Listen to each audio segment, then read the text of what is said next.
Hey everybody, we're back for part 2 for paper sculpture techniques. So let's go into my overhead camera and take a look at what we're up to. Okay, so last time we were talking about making basic forms, gluing them together, different types of glue, cutting techniques, etc.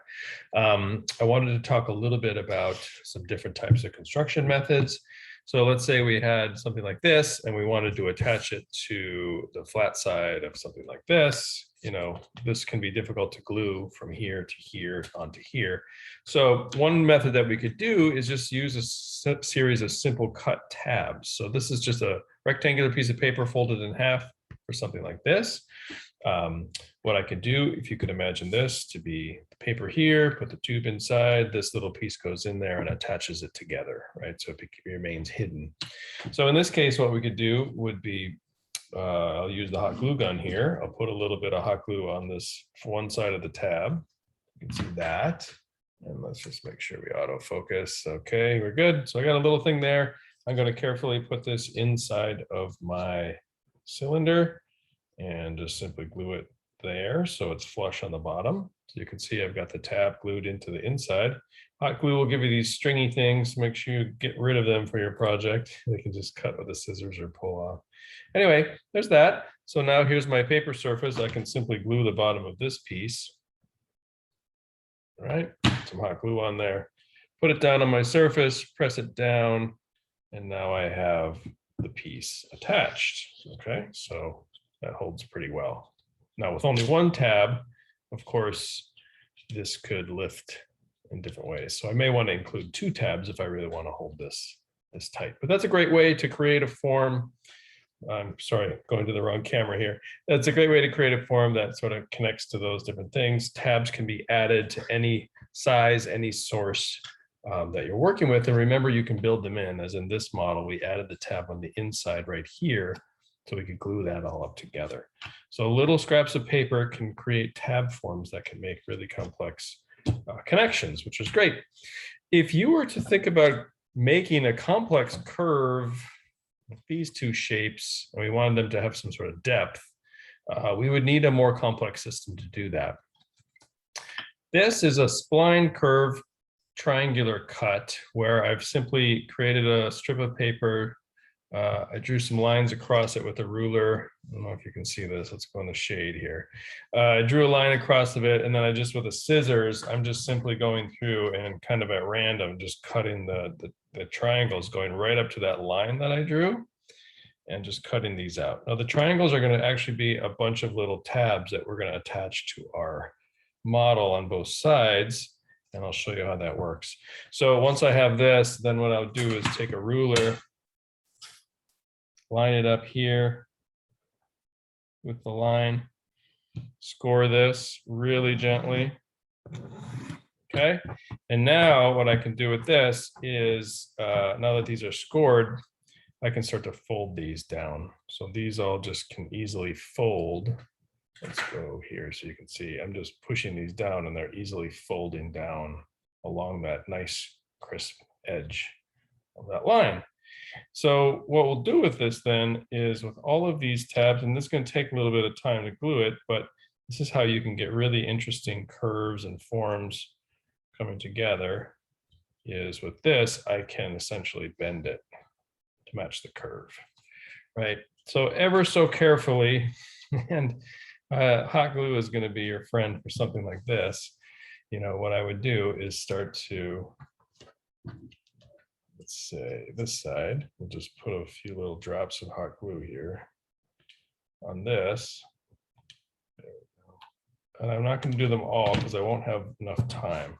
But then carefully just line this up along the edge. Okay. And we'll glue that in place. All right. There we go. And then once I've done that, I can do the next few. Work on only, a few at a time. Let's see how we do here. Next one. You could even do one at a time. That might be better. The glue is sticking to me as I do this. I would probably do this one at a time next time. There we go. but the hot glue dries fast, so it allows you to be able to work quickly. And then let's do these last two. There we go. Okay, so it's a little sloppy, but I can always cut the glue off afterwards. But here you can see now I've got this complex edge. So I could do the same on the other side. Now that this is on here, this becomes a little bit easier. But essentially this piece now could fit directly on here. Is that how it goes? Let's see, there we go. This piece could fit onto here to create that more complex geometry for this sort of shape. All right, so there you have this two curves kind of lined up. I don't have it right. I guess I do. There we go. Two curves lined up to match, creating that sort of box-like curved geometry if I were to glue this all together. And the result, you know, this is pretty strong. I could easily go back and pick off these little bits and cut it and shape it a little bit more if I wanted to get that further. So that's a great way of thinking about using that, again, triangular curve and tabs to really get this thing to fit together. So that is another technique that you could consider using. And then in terms of other types of connections and forms, you know, an easy way to do a connection would be perpendicular connection. So if I were to cut a line in this folded piece of paper like this, you know, now this has a line in it, I could easily fit in another piece of paper. So this would fit in here like this. As it opens up, now these two things can hold together in that form, right?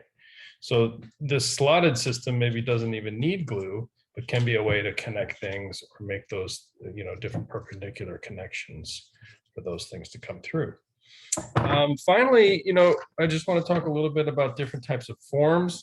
You know, certainly you can cut all kinds of interesting forms. I do recommend, you know, using geometry to help you out. If I'm going to cut a circle, I could trace this inside of this, and then using a scissors is probably the best tool to cut this out. If you did want to use an X-Acto knife, I recommend cutting always away from yourself. So I'm just going to cut this out first. Okay. Now to cut this circle, what I would do is start at one point, start to drag along the curve, stop, and I can turn this a little bit, cut along that curve some more, turn it, and again, you can get all kinds of nice, interesting curves. Am I going off the page here? Here we go. There we go. To create that sort of geometry. All right, now I'm using just the thin paper for this, right? This is just the regular stock paper. And, you know, objects like circles can be great because this is, you know, something you could make a cone shape out of. So if I started in the middle and cut just a simple line out of this, these two pieces could overlap one another to create this cone-like geometry. There we go. The more and more I go around, the steeper it gets. But here you can see I've got this cone-like form that I could easily glue together. Let's do that quickly. A little hot glue. And now it stands up really nice and strong. So that becomes a great way of adding those sort of connector surfaces together. Lots of geometry can be created by simple cuts, scores, folds, all kinds of different techniques really coming together. Think about ways that you can add negative spaces, you can add tabs, you can make connections fit together, even function. Think about also different ways that you can use triangular tabs to make curvature and other sort of forms coming throughout. And then finally, you know, we'll talk a little bit about different types of textures and surfaces as we go into the next section. All right, all for now.